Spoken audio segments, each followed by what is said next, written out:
Good day mga loks. Back day nga po pala tayo. Simulan na nga natin po sa stretching. Hindi nga po pala lahat nakuha ng video kaya highlights na lang tayo. Simulan natin. Yan, konting inat-inat.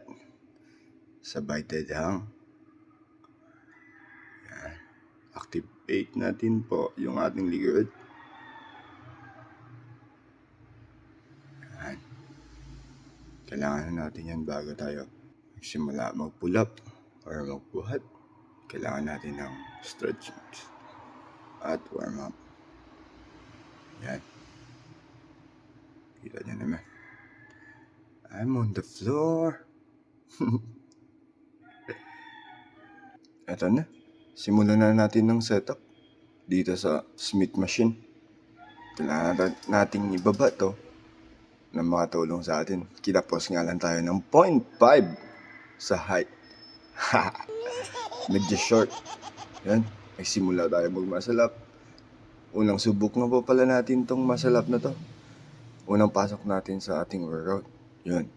Nagbaback session na. Yan. Hanggang 2 nga lang. Sige, kakayanin pa rin. Di na ginaya mga loks. Kaya kumuha na ho tayo ng resistant band. Yan. Set up na natin.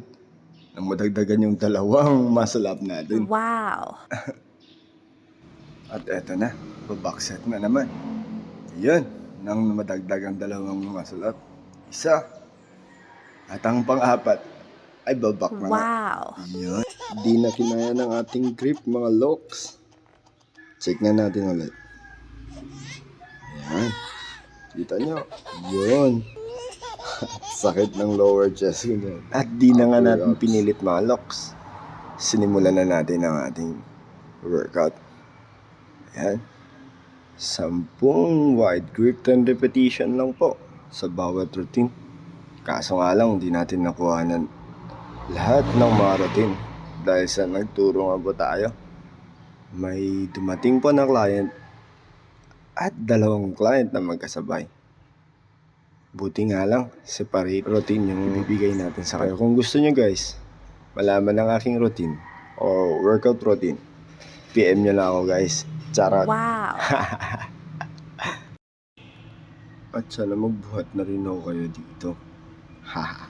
Mga loka. Haha. Bye.